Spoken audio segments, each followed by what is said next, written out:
A life can pivot on a single moment. For Elena, that moment wasn't a lottery win or a chance encounter with a movie producer. It was a frantic, whispered phone call in a language she thought she had left behind.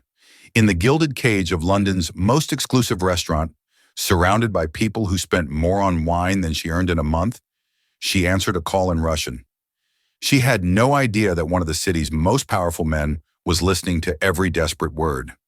She also didn't know that this call, born of fear and heartbreak, would be her one-way ticket out of a life of struggle and into a world of unimaginable wealth, danger, and power.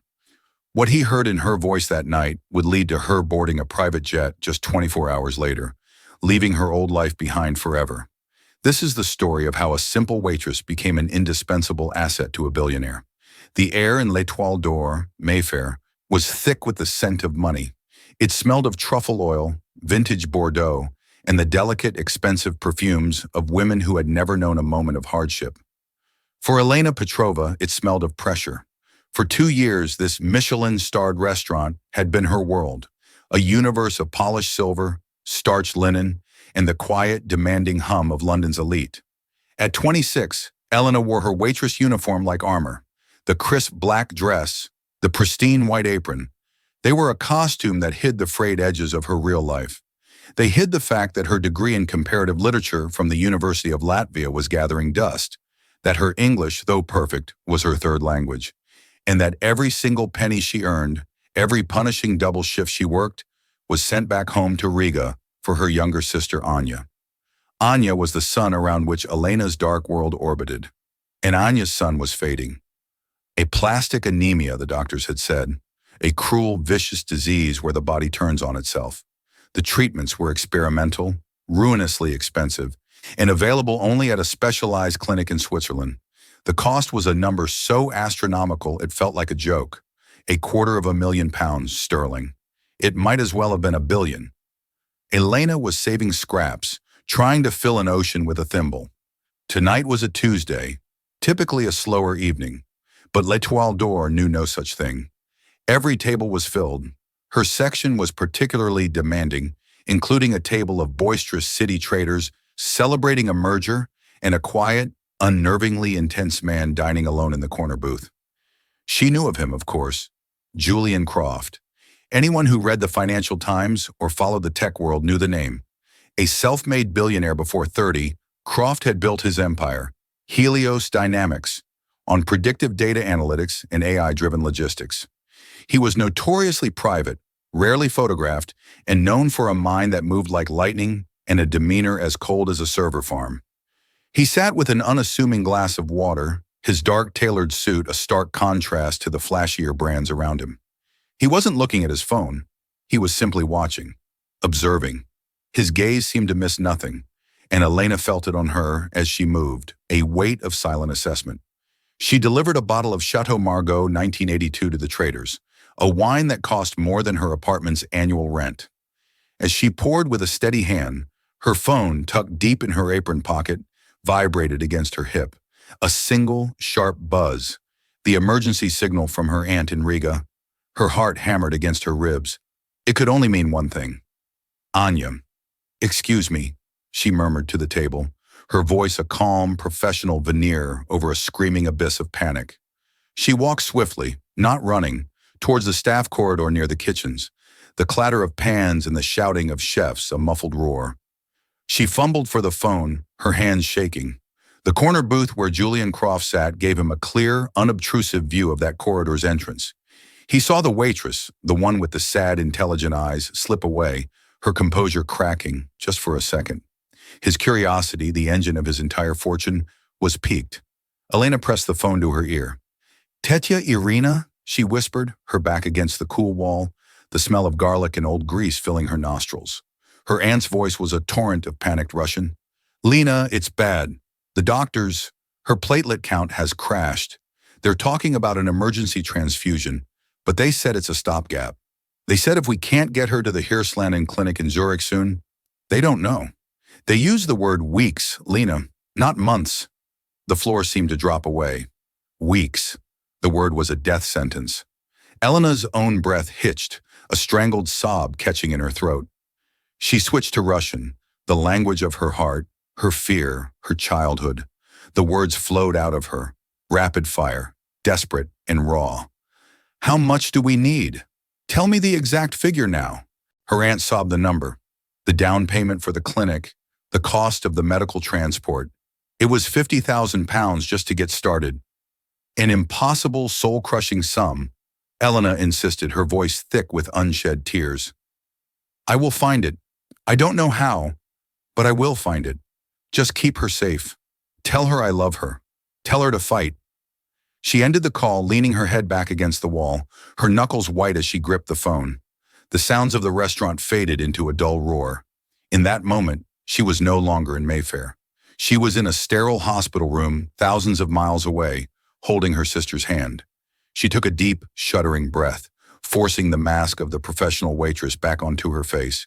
She tucked a stray strand of blonde hair behind her ear, straightened her apron, and pushed through the door back into the world of luxury and indifference. As she passed the corner booth, she kept her eyes down, focusing on the crumb-free tablecloth, the perfectly aligned silverware. She couldn't bear to look at anyone. But Julian Croft was looking at her. His expression was unreadable, a blank slate of calm intensity. He had heard it all, not just the sounds of a distressed waitress, but every single, perfectly enunciated Russian word. And in the complex, calculating machinery of his mind, a dozen different variables began to click into place. He had a problem, a very big, very sudden, and very Russian problem. And the solution, in a twist of fate he could never have predicted, might have just walked past his table. He waited until she brought the bill for the traders. Then as she turned to leave, he spoke, his voice quiet but carrying an authority that cut through the restaurant's murmur. Miss, he said. Elena turned, startled. Sir? A moment of your time. When you are finished. He didn't ask. It was a statement. He gestured to the empty chair opposite him. Elena's training screamed at her to politely decline, to say it was against policy. But the look in his eyes wasn't that of a customer about to complain or make an inappropriate advance. It was something else entirely. It was the look of a chess master who had just seen the board in a whole new way. Frightened but intrigued, she gave a slight nod. The fate of her sister was a roaring fire in her mind. She would walk through it for a chance, any chance. 10 agonizing minutes later, after the traders had finally departed in a wave of boisterous laughter and overgenerous tips, Elena approached Julian Croft's table. Her heart was a frantic drum against her ribs. Her manager, Monsieur Dubois, was watching from across the room, his disapproval a palpable force. Staff did not sit with guests. Ever. Sir, she said, her voice barely a whisper. She remained standing. Julian Croft looked up from his glass of water, his eyes a shade of gray that seemed to absorb the light, locked onto hers. Please, sit, he said again. Not a request, but a command wrapped in civility. Hesitantly, she perched on the edge of the plush leather seat. It was the first time she had ever sat in the dining room. The chair was softer than her bed.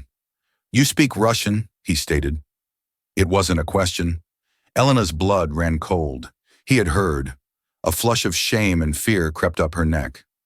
I'm sorry if I disturbed you. It was a personal emergency.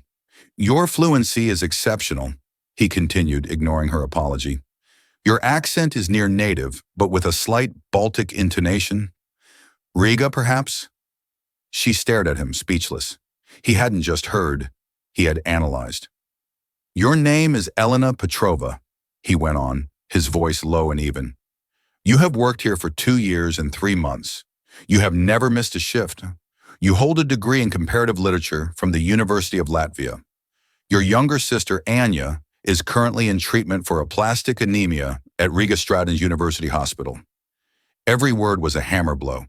This wasn't a guess, this was data. In the space of 10 minutes, this man had dissected her entire life. A cold, terrifying dread washed over her. Who are you? I am a man with a problem, he said simply, and I believe you might be the solution. My problem is time-sensitive, requires absolute discretion, and involves a conversation that must happen in Russian. The person I had retained for this task has suddenly become unavailable. The way he said unavailable sent a shiver down her spine. It sounded final. I don't understand, Elena stammered. I'm a waitress. You are, for the purposes of this evening, a waitress, he corrected gently. But what I heard on that phone call was not a waitress. I heard intelligence, command of a difficult language under extreme duress, and desperation. Desperation, Miss Petrova, can be a powerful motivator. He leaned forward slightly, the low light of the restaurant carving sharp angles on his face. I have a meeting. Tomorrow morning, in Geneva. It is a negotiation for the acquisition of a company that holds exclusive rights to certain rare earth mineral deposits in the eastern Siberian shelf. The man I am meeting does not negotiate in English as a matter of principle. He uses language as a weapon, and his interpreters are masters of strategic omission. I need someone who can translate not just the words, but the intent, the nuance, the threat. I need someone whose presence is completely unexpected. Geneva, Siberia. This was a world so far removed from her own it felt like fiction. Why me? You could hire the best translator in the world. I could, he agreed, but the best translators are known quantities. The man I am meeting, Viktor Volkov, will have done his research on anyone I might bring. He expects a professional from a top-tier firm. What he does not expect is a waitress from Mayfair. He will underestimate you. And that, Miss Petrova, is a strategic advantage. He paused, letting the weight of his words settle. The job is for 24 hours. You will board my jet at London Luton Airport at 6 a.m. We will fly to Geneva. You will sit in a room and translate a 2-hour conversation. Then we will fly back. You will sign a non-disclosure agreement so binding that you will not be able to speak of this to a single soul for the rest of your life. He slid a black, slimline wallet from his jacket. He didn't open it. He simply placed it on the table between them. For this 24 hours of your time, he said, his voice dropping even lower, I will pay you £50,000. The number hit her like a physical blow. £50,000. The exact amount her aunt had cried over the phone. The exact amount that stood between Anya and a chance at life. It couldn't be a coincidence. It was a calculated, precise strike at her one and only vulnerability. Her mind reeled. Was this a trick? A scam? Was it dangerous? Undoubtedly. But what was her alternative? To go back to saving a few £100s a week while her sister's time ran out? The desperation he had correctly identified surged through her, eclipsing her fear. How did you... The amount, she whispered, her throat dry. When you are dealing with a problem worth 9 figures, it is prudent to understand the motivations of your solution, he said, his expression unreadable. My people are very efficient. My people. The phrase hung in the air, hinting at a vast, invisible machinery of power. Elena looked from the wallet to his impassive face. He wasn't offering her a job. He was offering her a lifeline. A dangerous, compromised, terrifying lifeline. She thought of Anya, pale and weak in a hospital bed. She thought of the word weeks. Her decision was made before she even spoke the words. All the risks, all the unknowns, faded to gray next to the stark, brilliant color of that single, impossible hope. What do I need to do? She asked, her voice quiet but steady. A new resolve hardened in her eyes. A flicker of something, perhaps respect, crossed Julian Croft's face. He gave a curt nod. Be at the signature flight support terminal at Luton Airport at 05:45. A car will be waiting for you outside this restaurant in 20 minutes. It will take you to your flat to collect your passport and then to a hotel near the airport. He pushed the wallet across the table. There is £5,000 in cash in there, for your trouble and for a new outfit. You cannot meet Viktor Volkov in your current attire. Something professional, conservative, a business suit, dark colors, no jewelry. He stood up, placing several £100 notes on the table to cover his bill and more. He was already turning to leave. Wait, Elena said, her voice stronger now. Who is Viktor Volkov? Julian Croft paused, his back to her. He half turned, his face shadowed. If Roman Abramovich is the public face of Russian money, Viktor Volkov is the deep state. He is a man who came to power in the 90s and never left. He doesn't own yachts. He owns shipping lanes. He doesn't buy football clubs, he buys governments. Do not make eye contact unless he addresses you directly. Do not speak unless you are translating for me. And above all, show no fear. He can smell it. With that, he was gone, melting into the London night, leaving Elena sitting alone in the opulent dining room, the black wallet feeling as heavy as a block of gold in her hand, the impossible weight of her decision settling upon her. She was no longer just a waitress. She was a pawn in a game she didn't understand, on a board that stretched from London to Geneva to the frozen plains of Siberia. The black Mercedes S-Class slid through the pre-dawn darkness of London with a silence that felt alien to Elena. Just hours before, she had been on a rattling night bus, the air thick with the smell of stale fast food. Now she was reclining on buttery soft leather, the city's lights smearing past the tinted windows like a watercolor painting. Sleep had been impossible. After a whirlwind trip to a 24-hour designer outlet, where she'd purchased a simple but impeccably tailored navy blue Armani suit with a tag that made her feel faint, she had spent the few remaining hours in a sterile airport hotel room, staring at the ceiling, her mind a maelstrom of fear and adrenaline.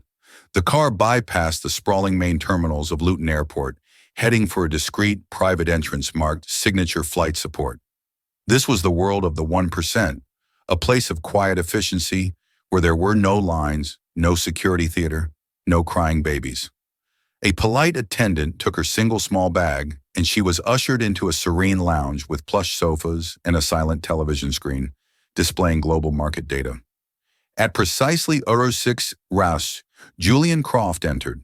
He was dressed in a charcoal gray suit, looking as if he'd had a full 8 hours of restful sleep. He carried a thin leather briefcase. He nodded at her once, a brief, assessing glance that took in her new suit and professional appearance. "Good," was all he said. "Let's go." They walked out onto the tarmac. The morning was cold and damp, the air smelling of jet fuel. And there it was. It wasn't just a private jet, it was a Gulfstream G650, a sleek white dart of an aircraft that looked more like a futuristic spacecraft than a plane. It was long, elegant, with powerful engines slung beneath its swept-back wings. As she climbed the stairs, a flight attendant with a warm, professional smile greeted her. "Welcome aboard, Miss Petrova." The interior was a study in understated luxury. Cream leather seats, polished dark wood, and brushed metal accents. It was more like a penthouse apartment than an aircraft cabin. There were no more than a dozen seats, arranged in club-style groupings. "Stow your bag. Take a seat," Croft instructed, gesturing to a pair of seats facing each other. He sat down and immediately opened his briefcase. The takeoff was unlike anything Elena had ever experienced. There was no long, rumbling acceleration. The powerful Rolls-Royce engine spooled up with a deep hum, and the jet surged forward with breathtaking force, pinning her to her seat. Within seconds, they were airborne, climbing at an impossibly steep angle, the lights of London shrinking below them with dizzying speed. Once they leveled off at cruising altitude, the silence in the cabin was profound. The flight attendant offered her coffee, pastries, fruit, anything she could possibly want. She asked for a black coffee, her hand trembling slightly as she took the delicate porcelain cup. Croft hadn't spoken a word since takeoff. He was focused on a tablet, his brow furrowed in concentration. Finally, he looked up and pushed a slim, leather-bound folder across the table toward her. "Your briefing," he said. "You have 90 minutes until we land. I expect you to know everything in this file." Elena opened the folder. The first page was a photograph of a man in his late 60s. He had a broad Slavic face, pale, hooded eyes, and a mouth set in a permanent line of grim disapproval. It was Viktor Volkov. What followed was a dense, detailed dossier. It outlined Volkov's corporate empire, a labyrinthine network of shell companies and holding firms under the umbrella of Volkov Consolidated Resources. It listed his known assets, his political connections, his personal history, from his rumored beginnings as a KGB apparatchik in East Germany to his ruthless ascent during the chaos of the post-Soviet 90s. The file detailed his negotiating style. He favored long, drawn-out silences. He used folksy, untranslatable Russian idioms to confuse and disarm his opponents. He was a master of the implied threat, never stating his intentions plainly, but weaving them into anecdotes and seemingly unrelated stories. The second half of the file detailed the deal itself. Helios Dynamics was trying to acquire a company called Severnaya Zemlya Metals. SZM held the sole exploration and mining license for a vast tract of land in Siberia, believed to contain one of the world's largest untapped deposits of neodymium and dysprosium, rare earth elements critical for everything from smartphones to electric vehicles to advanced weapon systems. Volkov had acquired the company for a pittance years ago and was now looking to cash out for a fortune. The sticking point is Clause 12B, Croft said suddenly, making her jump. He was watching her, his gray eyes intense. Sovereign guarantee. Volkov is insisting on a clause that indemnifies him against any future Russian government interference or nationalization of the assets. He wants Helios Dynamics to bear all the sovereign risk. We cannot agree to that.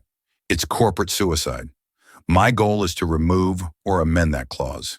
His goal is to make me believe it's non-negotiable. Elena's head swam with the information. This wasn't just translation. This was corporate espionage. High-stakes geopolitics played out in a boardroom. What do you want me to do, specifically? I want you to listen to what he isn't saying, Croft explained. I'll hear the English translation, but you will hear the original Russian. You will hear the hesitation, the change in tone, the choice of one specific word over a near synonym. In Russian, the difference between I think and I believe, reconsider, can be the difference between a casual opinion and a deeply held position. Your job is to catch those nuances. If you hear something, anything, that suggests his position is softer than he's letting on, you will signal me. Signal you how? Before we go in, I will give you a pen. If you hear something important, you will uncap it. That's all. No notes, no gestures, just uncap the pen. I'll handle the rest. It was simple, yet the responsibility it carried was immense. The fate of a multi-billion-dollar deal could rest on her understanding of a single word. She spent the rest of the flight memorizing every detail in the file, forcing the technical jargon and financial terms into her mind. She read about Volkov's family, a wife who lived in London, a son at boarding school in Switzerland, his hobbies a passion for collecting Soviet-era art, his weaknesses a rumored distrust of his own inner circle. As the jet began its smooth descent towards Geneva, the snow-capped peak of Mont Blanc visible in the distance, Elena felt a strange transformation. The fear was still there, a cold knot in her stomach, but it was now overlaid with a sharp, crystalline focus. The waitress was gone. In her place was an analyst, a linguist, a participant in a game she was beginning to understand. When the wheels touched down on the runway with a gentle kiss, she looked at Julian Croft. He was already putting his tablet away, his face a mask of calm readiness. He caught her eye. "Remember," he said, his voice flat and serious. "No fear. You are with me. You are an advisor from Helios Dynamics. You belong in that room as much as I do." She nodded, though her heart was pounding. As the jet taxied toward a private terminal, she knew she was about to step off a plane and into the lion's den. The only question was whether she would make it out intact. The meeting was not in a sterile corporate office tower. Viktor Volkov conducted his business from the top floor of a discreet, brutally elegant private bank overlooking Lake Geneva. The room was paneled in dark, almost black wood. A single massive mahogany table dominated the space, so polished it reflected the gray overcast sky like a dark mirror. There were no paintings on the wall, only a large antique map of the Russian Empire. Viktor Volkov was already seated. He did not rise when they entered. He sat like a mountain, immovable, his bulk filling the large leather chair. Two younger men, built like professional boxers in expensive Brioni suits, stood silently behind him. They were his lawyers, or, more likely, his ever-present security detail. Volkov's pale, hooded eyes swept over Julian Croft before flicking to Elena for a fraction of a second. It was a look of utter dismissal. She was furniture, an irrelevance. He gestured to the chairs opposite. "Mr. Croft," he said, his voice a low rumble, like gravel shifting underground. The words were in Russian. Elena took her seat to Croft's right, placing her notepad and the pen he had given her on the table. Her hands were ice cold, but she kept them steady. Mr. Volkov, she began, her voice clear and even as she translated Croft's English greeting. Thank you for meeting us. The negotiation began. It was a slow, deliberate dance. Croft, speaking in English, laid out his company's position with cool, data-driven logic. Elena translated, her mind working at incredible speed, converting complex financial terminology and legal phrasing from one language to the other. She kept her tone neutral, her expression impassive, just as Croft had instructed. Volkov listened, his face a stony mask. He would let long, uncomfortable silences stretch after Elena finished translating, a classic power tactic designed to make his opponent anxious. He responded with meandering anecdotes about the harshness of Siberian winters or the untrustworthiness of partners, all laden with veiled meaning. In Siberia, Volkov said at one point, a thin, predatory smile gracing his lips, a wolf does not show his teeth unless he is ready to bite. It is a sign of commitment. Elena translated faithfully, but she also heard the subtext. It was a warning. Don't bluff with me. An hour into the meeting, they arrived at the crux of the issue. Clause 12b, the sovereign guarantee. This clause is non-negotiable, Volkov stated flatly in Russian, his eyes fixed on Croft. The political winds in my country, they can change like the weather. A storm can come from nowhere. My investment must be protected from such storms. Your company must be the seawall, Elena translated. Croft countered calmly. Helios Dynamics is an analytics company, Mr. Volkov, not an insurance firm for geopolitical risk. We are prepared to offer a premium on the acquisition price to reflect the uncertainty, but we cannot take on an open-ended liability of that nature. It is unacceptable to our board and our shareholders. Elena translated Croft's firm but reasonable response. Volkov scoffed, a dismissive wave of his hand. He launched into a 5-minute monologue in Russian, a masterclass in deflection. He spoke of patriotism, of the risks he had personally taken to develop the assets, of the sacred duty to protect Russian resources. He used powerful, emotive language, painting himself as a guardian of the motherland and Croft as a foreign exploiter. It was then that Elena heard it. In the middle of his passionate speech, Volkov said, Elena translated the sentence for Croft.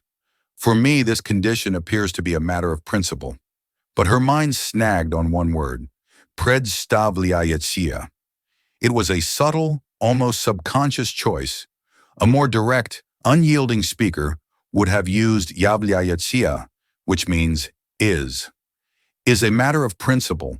It is a statement of absolute fact. But Volkov had used appears to be. It was a distancing word, a word that created a sliver of space between him and the position he was proclaiming. It was a word used by someone presenting a facade. It suggested that while he was arguing for the principle itself might be a negotiating tool, not an immovable conviction. It was the linguistic equivalent of a poker player's tell. Her heart leaped. This was it. Her fingers, which had been resting motionless beside the pen, moved. Slowly, deliberately, she picked it up.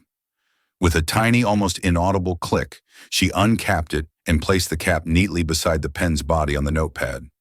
Across the table, Volkov was still talking, oblivious. But Julian Croft's eyes, which had been fixed on the Russian oligarch, darted to the pen for a nanosecond. He didn't react. His expression didn't change.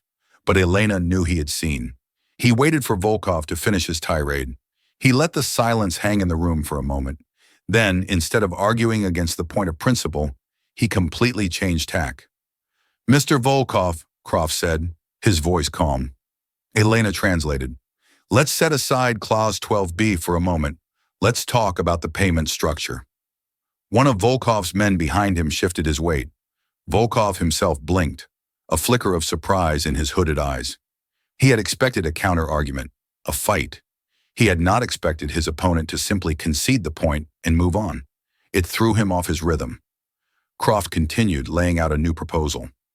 We are prepared to increase the percentage of the payment made up front, from 60% to 75%, the remaining 25% paid out over 2 years, a significantly more cash-heavy offer.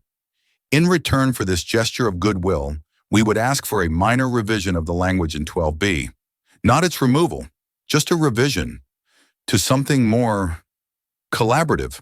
Elena translated, her own admiration for Croft's strategy growing. He hadn't called Volkov's bluff. He had accepted it as real but offered him an attractive way out. More cash now, in exchange for a minor concession on the point that Croft now knew was not a real principle. He was allowing Volkov to save face while getting exactly what he wanted. Volkov was silent for a full minute. He stared at Croft, then at Elena, a new calculating light in his eyes. He had been played and he was smart enough to know it. He also knew the new offer was too good to refuse. He gave a slow, deliberate nod. "Prepare the revised language," he rumbled in Russian. "My lawyers will review it." The tension in the room broke. The deal was done. As they stood to leave, after the formal handshakes, Viktor Volkov did something unexpected. He looked directly at Elena.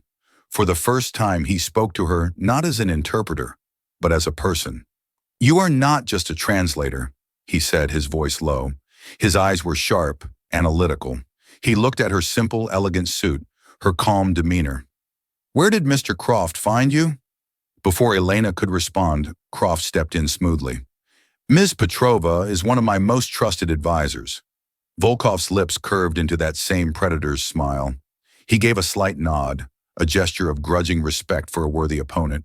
But as his gaze lingered on Elena, she felt a chill that had nothing to do with the Geneva air.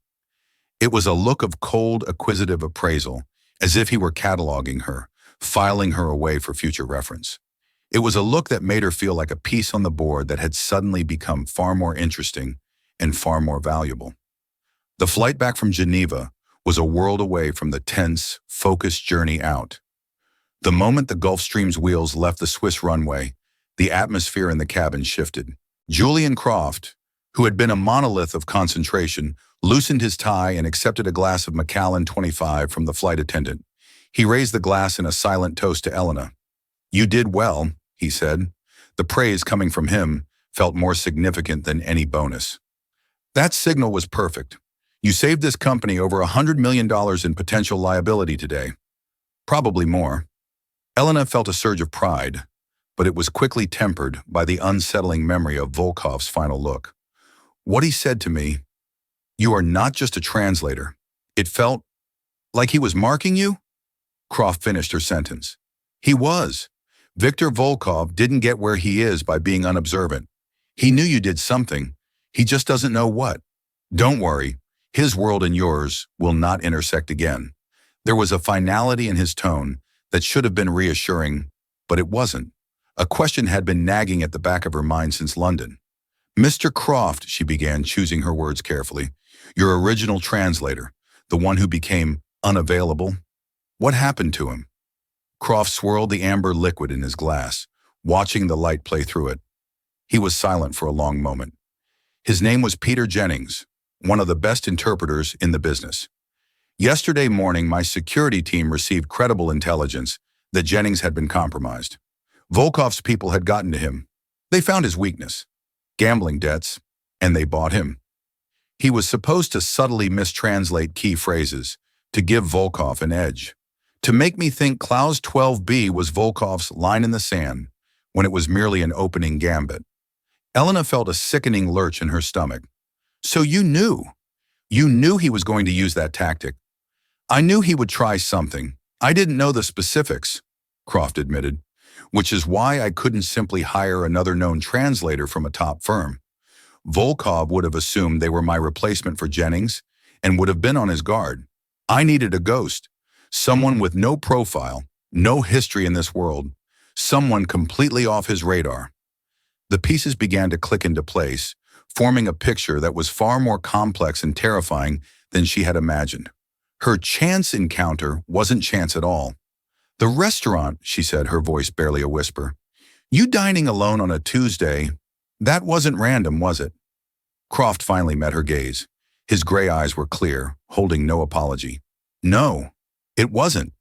My team had been vetting potential native Russian speakers in London for 48 hours, looking for someone in a desperate situation. Someone intelligent, articulate, but vulnerable. Your name came up on a list of a half-dozen candidates. Your sister's medical condition, your financial precarity, It made you the most promising option. I went to L'Etoile d'Or last night specifically to observe you. The truth hit her with the force of a physical impact. She felt naive, used, a pawn that had been carefully selected and manipulated from the very start. The overheard phone call wasn't a stroke of luck for her. It was the final piece of data he needed to confirm his choice. So you sat there, waiting for my world to fall apart, so you could step in and use me? The accusation in her voice was sharp. Yes, he said without a trace of remorse. I run a multi-billion-dollar global company, Miss Petrova. I do not rely on coincidence. I create opportunities and I mitigate risk. Volkov set a trap for me. I needed to circumvent it. You were the key. He leaned forward, his expression serious. I understand that this may be unsettling for you, but consider the alternative. Had I not been there, you would still be a waitress, no closer to helping your sister. I offered you a transaction. You needed money. I needed a specific, rare skill set under specific controlled circumstances. I paid you handsomely for that skill. And you delivered, spectacularly. Elena stared out the window at the endless sea of clouds below, her mind reeling. He was right, and that was the most infuriating part. He had used her, yes, but he had also saved her. He had been ruthless and calculating, but also brutally honest. He hadn't lied to her. He had simply omitted the parts of the truth she wasn't meant to know. She thought of Viktor Volkov's cold, appraising stare. Volkov, if he finds out who I really am, that I'm just a waitress. He won't, Croft said firmly. As of this morning, a new entry was created in our company's internal database. Elena Petrova, special consultant, Helios Dynamics, specializing in Eastern European market linguistics. It's backdated 6 months. Anyone who digs will find a carefully constructed, albeit thin, professional history. As far as the world is concerned, you work for me. The implications of that statement were staggering. He hadn't just hired her for a day. He had absorbed her into his world, creating a digital identity for her to shield her from the consequences of their actions. A notification pinged on his phone. He glanced at it, then looked at her. Check your email, he said. Confused, Elena pulled out her own phone. She connected to the jet's Wi-Fi and opened her email app. There was a new message. The subject line was, Wire Transfer Confirmation. She opened it. It was a transfer receipt from a private bank in Zurich. The amount transferred to her account was not the $50,000 he had promised. It was $250,000. She looked up at him, her mouth agape, unable to form words. $50,000 was your fee for the translation, Croft said, his voice even. The other $200,000 is a performance bonus for saving my company a fortune and for the unconventional nature of your recruitment. It should be enough to cover the full course of your sister's treatment at the Hirslanden Clinic in her aftercare. Tears pricked at Elena's eyes, hot and sudden. Tears of shock, relief, and profound, dizzying confusion. This single act of generosity, or calculated payment, had just solved the single biggest problem of her life. It had bought Anya's future, but it had also bought her. She knew with a certainty that chilled her to the bone that this transaction was not over. This was not just a bonus. It was a retainer. It was a golden chain binding her to this man in his dangerous, intoxicating world. She had stepped onto his chessboard as a pawn, but in the course of a single day, he had just made her a far more valuable piece. They landed back at Luton in the late afternoon. The sky was the same dreary English gray, but for Elena, the entire color palette of the world had changed. As they stepped off the Gulf Stream and back into the quiet, exclusive terminal, she felt like a different person from the terrified waitress who had arrived just that morning. The transfer of the money was a fact, a concrete reality sitting in her bank account that changed everything. Anya was safe. That one all-consuming fear that had driven her for years had been extinguished in a single keystroke.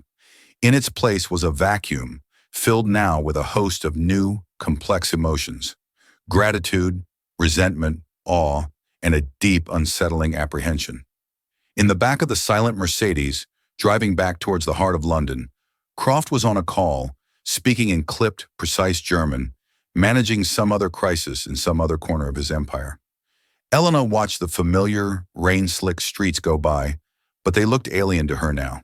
The life she had been living just yesterday, the exhausting shifts, the penny pinching, the constant, gnawing anxiety, felt like a story about someone else. When he finished his call, Croft turned to her. The ruthless negotiator was gone, replaced by a quieter, more thoughtful persona. "My car will take you to your flat," he said. "What you do next is entirely your decision." He let the statement hang in the air. This was the moment, the crossroads. "Option 1, he continued, laying it out like a business proposal. "You take the money. You arrange for your sister's treatment. You can go back to your job, though I suspect you won't want to. You can find a new one. You can finish your PhD. You can do whatever you want. Our contract is concluded. The non-disclosure agreement is, of course, permanent." He paused. "Option 2. He looked directly at her, his gray eyes searching her face. "What I saw today was more than just linguistic talent. You have composure under extreme pressure. You have an analytical mind. You can read a room and understand the currents flowing beneath the surface. These are rare and valuable skills. Far too valuable to be spent carrying plates of food for bankers." He let that sink in. "I am offering you a permanent position at Helios Dynamics," he said. "Not as a translator, but as a special projects advisor, reporting directly to me. Your language skills would be one part of the job, but your real role would be to accompany me in situations like the one today, to be my eyes and ears, to provide the kind of nuanced, human intelligence that my data analysts can't always quantify. The work would be demanding. The travel would be constant. The stakes would always be high, and at times it would be dangerous." He named a starting salary. It was a six-figure number, a sum so far beyond her wildest dreams that it barely registered as real. It came with a housing allowance, full benefits, and resources she couldn't even begin to comprehend. "This is not a rescue, Miss Petrova," he added, his voice firm. "Let me be very clear. This is not charity. I am a pragmatist. I see an asset and I wish to acquire it. You are an asset, but I cannot force you. It has to be your choice." The car slowed as it approached her neighborhood, a stark contrast to the opulence of Mayfair. Elena looked out at the modest brick buildings, the corner shop with the faded awning, the bus stop where she had spent so many cold mornings. This was her life. It was safe. It was known. And she suddenly knew, with absolute clarity, that she could never go back to it. How could she go back to worrying about a broken boiler after flying at 40,000 feet in a vessel of impossible luxury? How could she go back to placating rude customers after facing down a man like Viktor Volkov? How could she go back to a life of intellectual starvation after being told her mind was her greatest asset? She had been given a glimpse behind a curtain she never knew existed, into a world that operated on a completely different level of power, wealth, and intellect. To willingly step back through that curtain now felt like a kind of death. The danger was real. She understood that. Men like Volkov did not play by the rules.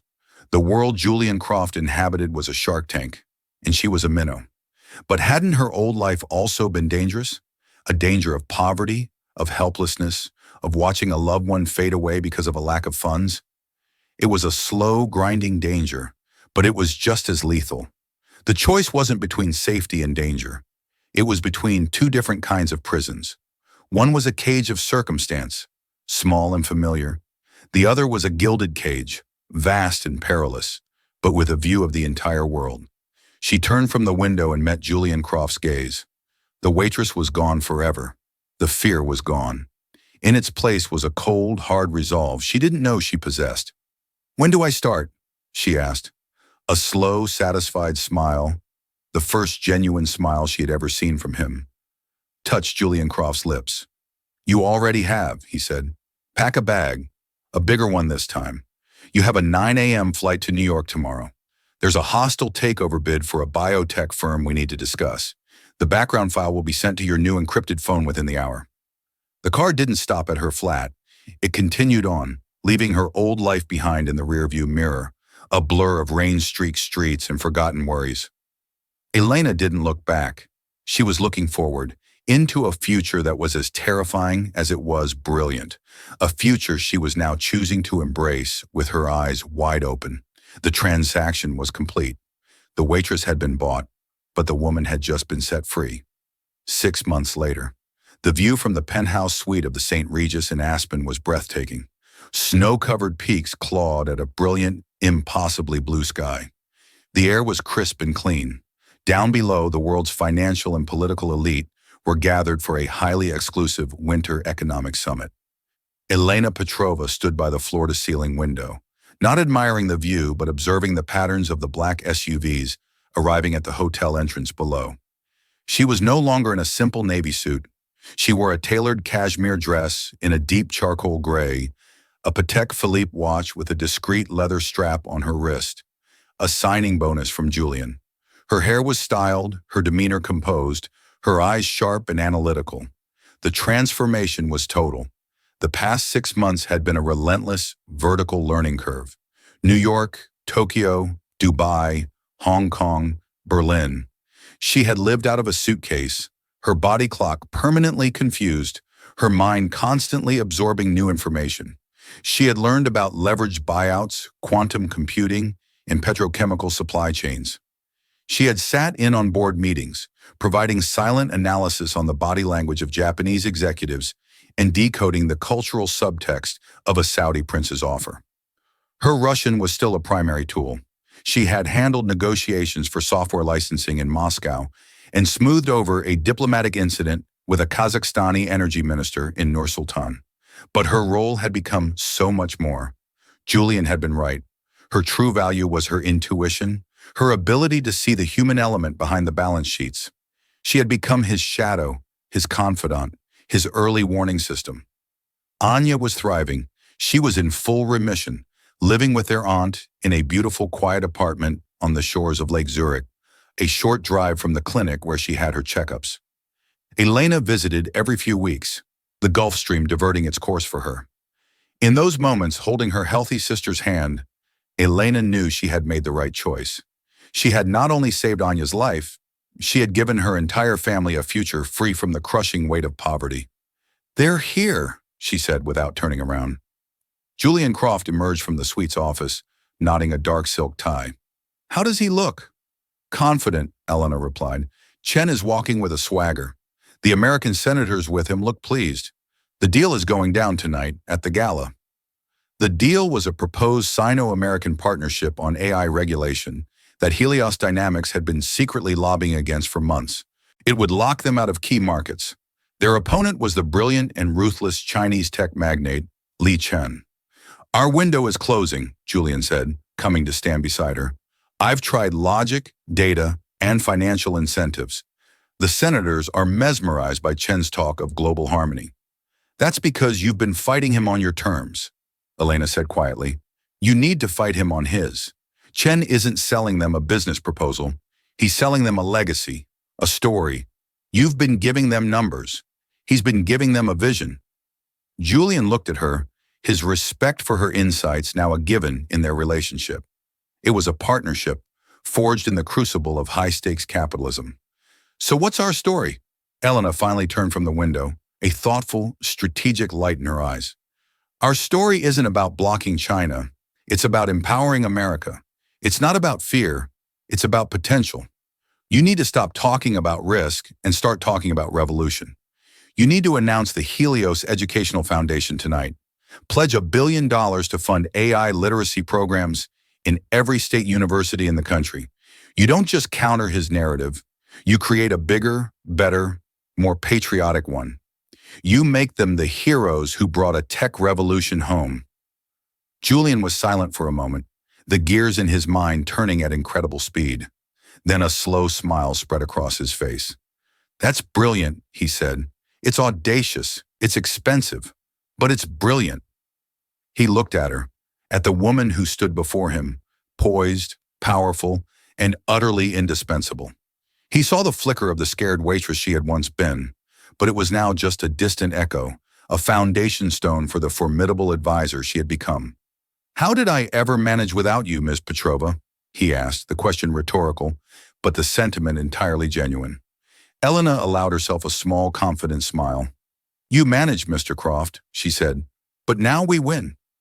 Later that evening, as she stood in the wings of the grand ballroom, she watched Julian Croft take the stage. He scrapped his prepared speech and, using the framework she had given him, delivered an electrifying address that shifted the entire focus of the summit. She saw the senators' expressions change, saw the dawning realization that they had been offered a far more compelling legacy. She saw, across the room, the confident swagger evaporate from Li Chen's face, replaced by a look of cold fury. They had won. As the applause thundered through the hall, Elena felt a quiet, profound sense of satisfaction. She had not been rescued by a billionaire prince. She had been given an opportunity, and she had seized it with both hands. She had used her mind, her intellect, and her resilience to forge a new identity, to build a new life not just for herself, but for her family. The journey had started with a desperate phone call in a language of her past. Now she was shaping the future, in a language of power that was universally understood. The waitress from Mayfair was gone. In her place stood a woman who knew her worth and who was just getting started. Elena's story is a powerful reminder that the most defining moments of our lives often arrive disguised as chaos. It wasn't a stroke of luck that lifted her out of her circumstances. It was her hidden strength, her intellect, and her courage to say yes to an impossible, terrifying opportunity. She went from being a pawn in someone else's game to a player who could change the outcome. Her journey from a desperate waitress to a powerful global advisor shows that circumstance doesn't have to be a life sentence. With the right leverage and an unbreakable will, anyone can rewrite their own story. What hidden skills do you possess that the world just hasn't seen yet? If this story of transformation and empowerment resonated with you, please give this video a like and share it with someone who needs to be reminded of their own hidden potential. Don't forget to subscribe and hit the notification bell so you won't miss our next story about the incredible twists and turns that shape our lives. Thank you for watching.